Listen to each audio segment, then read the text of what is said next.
Welcome back to the Universalis podcast.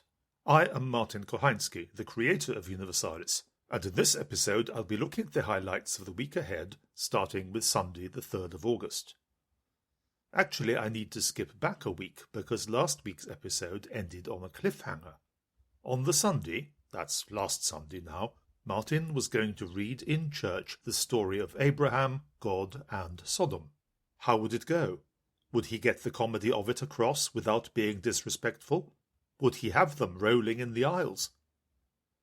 Just to remind you, this story from Genesis is when God plans to destroy Sodom for its wickedness, and Abraham tells him he can't possibly, if there are even 50 just men in it, not if he wants to behave the way a truly just God has to behave. God, having been told how a proper God should act, says, all right, 50 just men it is. Whereupon Abraham deploys his negotiating skills.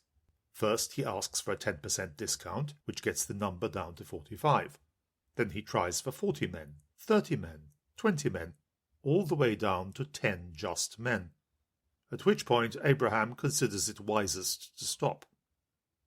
The reason for valuing this passage is not that it is entertaining, though it is, but the way it shows the kind of relationship that we, the children and stepchildren of Abraham, are allowed to have with the force that created the universe. Last Sunday, in church, I tried to put as much life and sparkle into the reading as I could, without actually turning it into a performance and distracting everyone. How well I succeeded, I can't tell, because people behave at Mass the way they would at a piano recital. They sit still and don't betray emotion. What heartened me enormously, though, was the sermon. Last Sunday's Gospel was full of easy sermon topics, the Lord's Prayer, and the general injunction to ask and it will be given you. But no, the priest went straight for the first reading and Abraham's auction. His sermon was wise and deep, but what I was most grateful for was the fact that he chose that topic at all. This reading from Genesis isn't there just because the liturgists felt they had to put it in. It has a point to it, and a definite and a distinctive point. The point is this.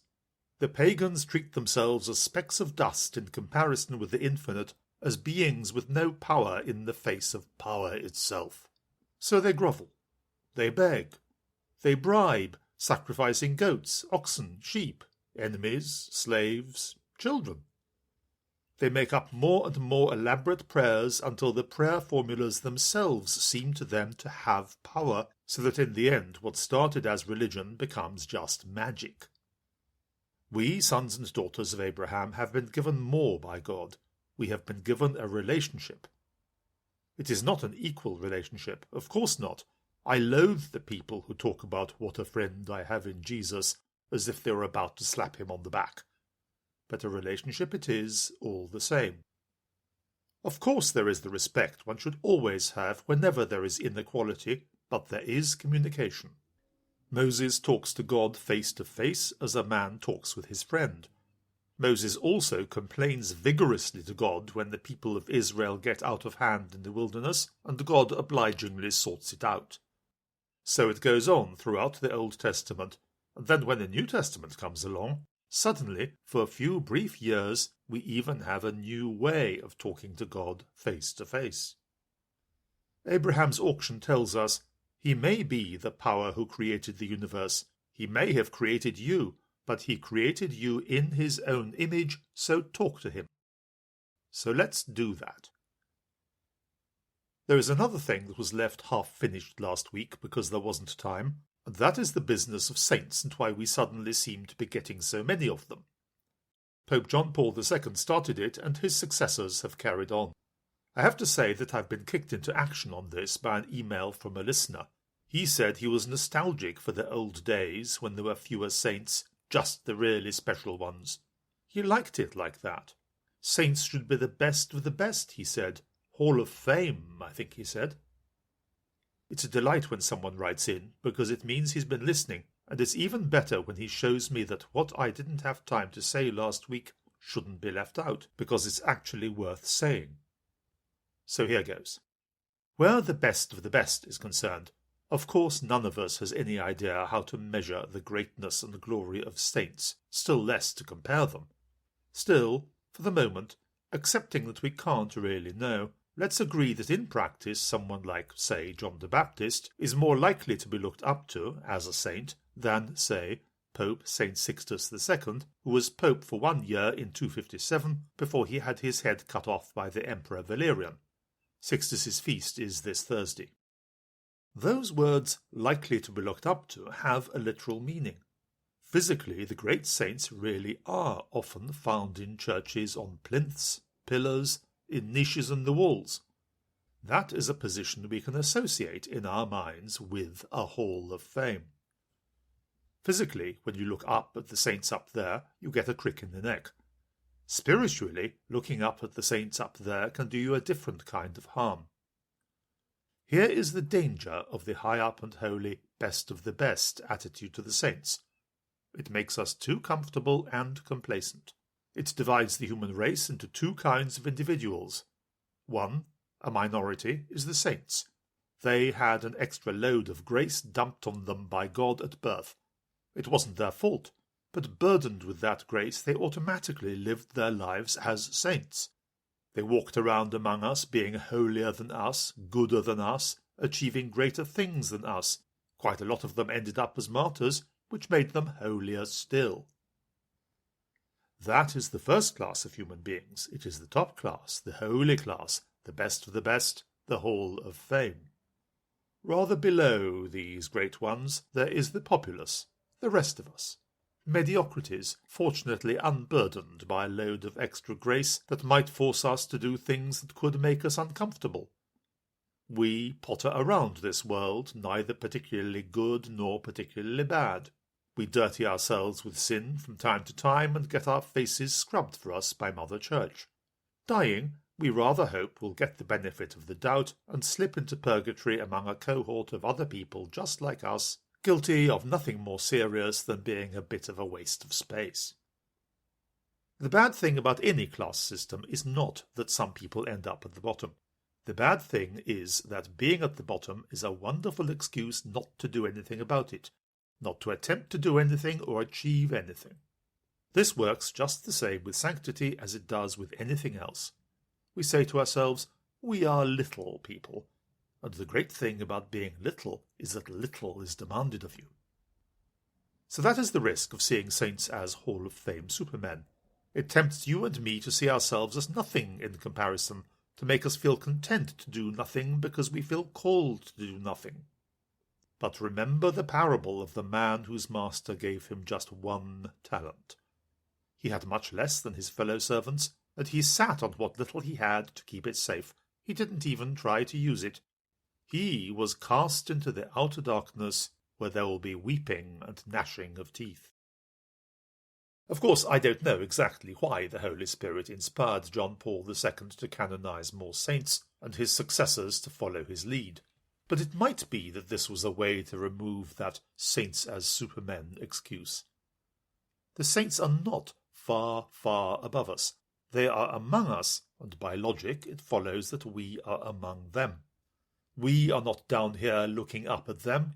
We are shoulder to shoulder with them, and they with us. Whatever they were called to do, we are called to do.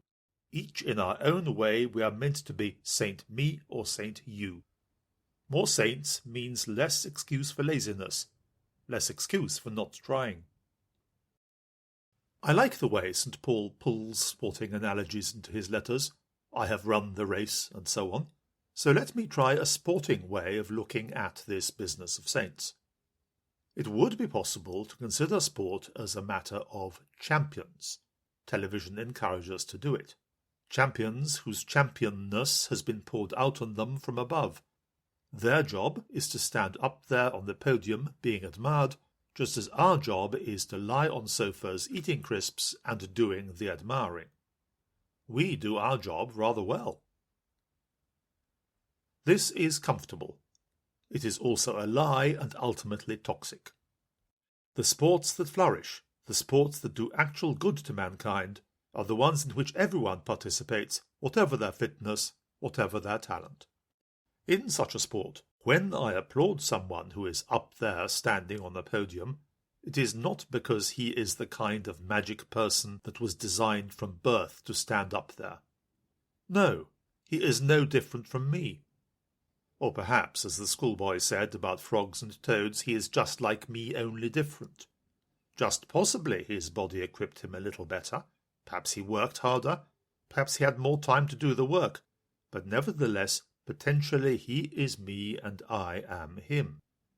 That is what sport is about, and one of the good effects of sport is that contemplating him and knowing this, I may do something about myself. I may push myself more. Something may come of it. I hope you can transpose all this from sports back to saints and see the sort of thing that I am not very efficiently trying to get at. With all these modern canonizations, we see firmly that the saints are among us, not just above us. Can't be a saint because I am confined to bed and can't move? Consider St. Ledwina. Can't be a saint because I am a homeless vagrant? Consider St. Benedict Joseph Labre.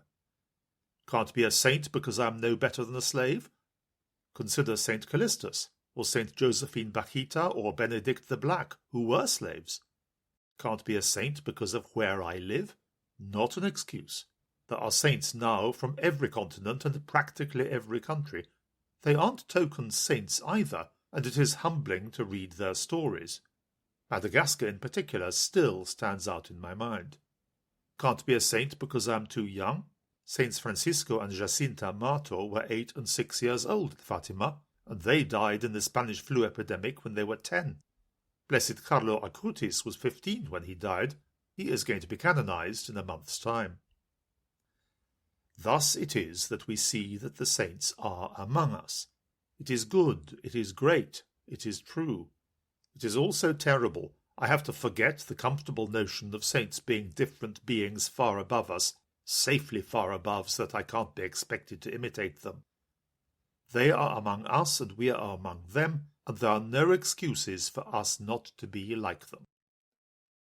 How do you spot a saint? I wonder about this, and then I remember the ants. When I was a child, my parents discovered a wonderfully economical way to make a garden pond in the middle of the lawn. You invite all your son's school friends to tea. You show them a patch that you've marked out with string, and you say, "Look, here is a place you are allowed to dig." Leave a few trowels lying around, and the job is done. A nice hole for a pond, with, behind it, a small hill made from the spoil. That grassy hill was a lovely place to lie on in the summer, with a book, of course. The trouble with the grassy hill was that, being a hill, it was drier than its surroundings and warmer too, just the kind of place that ants love. Not the ordinary busy black ants either, but the tiny angry little red ones that swarm and bite. You'd lie down and start to read, and suddenly they'd be all over your legs and up your shorts. Most undignified. So, carefully, before sitting on the hill, you stop and you look see nothing. You look and you look, still nothing. You look and you look and you look, nothing. You stop looking, and almost at once you see an ant scurrying along. And here's the thing, once you have seen one, you see lots of them everywhere. It is as if your eyes have said, "Oh, that was what you wanted to see, why didn't you say?" And they tune themselves into the ant frequency, and you see them all. So you give up the idea of the hill and go and sit on the bench instead. My friend tells me it's the same in the jungle when you're up a tree looking out for the jaguar. You don't see it until you stop looking for it. As it is with ants, so it is with goodness. If you go round looking for it with a mental picture of what goodness ought to mean, your goodometer in your hand, you won't see it. But once you stop looking and are tuned into, well, let's call it the goodness frequency, then you will see it popping up everywhere, just like the ants. I sat outside a pub once, near to a man and his wife. He looked to me just like the owner of a central heating business, who perhaps did a little football coaching in his spare time. As you can see, I had a whole biography of him floating in my mind, the way you do when you look at total strangers. Having nothing better to do, I listened to some of their conversation, and I was humbled absolutely into flatness. Now, whether he was in central heating, I don't know, and whether he coached football, I can't tell you, but what I can tell you is this. He and his wife had spent their whole lives fostering troubled children, and their conversation was all about those children and how they were doing, and their hopes and worries for each of them. They were parents and more than parents, and heroes too. You can see why I felt small. I have no idea if this all added up to a kind of sanctity, still less a canonizable one. For all I know, in his work, this man might be installing cheap plastic pipes when he was charging for expensive copper ones, or might be cheating his workmen out of some of their wages. Equally, he might be doing none of that, we just don't know. Whether he and his wife are saints or not saints isn't the point. The point is that there is goodness everywhere around us, whether we see it or not. You only need to get your eye in for it to be revealed to you. And once you do see it, and in beings not so very different from you, you will want to find a way to live up to it yourself. Now you see why I think that Pope St. John Paul II's canonization of more people like us is such a good thing. If there is sanctity in ordinariness, St. Jean-Baptiste Marie Vianney, who is celebrated on Monday the 4th, is a good candidate. He is more commonly known as the Curé of Ars, because that is what he was, Ars being an isolated village in France, some distance from Lyon. Curé of Ars was all he was, but that all turned out to be a big all, and big enough for heaven. He was born in 1786, which meant that he grew up in the most anti-religious time of the French Revolution. He received his first communion in the kitchen of a neighbour's house, with the blinds drawn down to hide the candles from anyone who might be passing by. As a student for the priesthood, he was more than mediocre. His Latin was particularly bad. He failed his entrance examination for the seminary, but succeeded at the second attempt, or possibly they just thought they had to let him in, exams or no exams. He seems to have been one of those people who have great knowledge gained by practice, but have no idea how to turn it into theory for answering exam questions. So if you are that sort of person, hopeless at exams because they're just not real, here is a saint who is just like you. Having been ordained despite everything, he was sent to Ars, a tiny and remote village with 250 inhabitants. He never had a career, he just stayed there, with no title except Curé of Ars, until the day he died. All the curé did was be a parish priest. Though calling that all is pretty rich if you think of it. It meant guiding, blessing and protecting his flock, helping them on their way through life and on to heaven.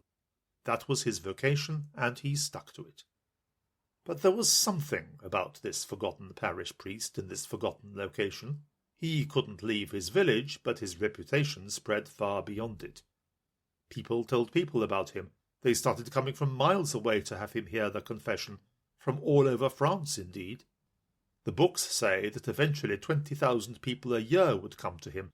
If you divide that up, that makes an average of 50 people a day coming, kneeling around and waiting their turn. The curé was spending 16 hours a day in the confessional. You can think the curé dull because he founded no orders, preached no great sermons, he wasn't even martyred. Reading about his life, there is nothing to read.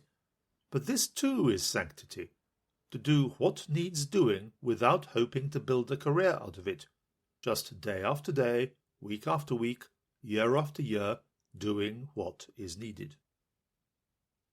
The curé is a patron saint of parish priests, who can easily find themselves isolated in a parish with nothing to do but their job, isolated and forgotten by everyone, including often themselves.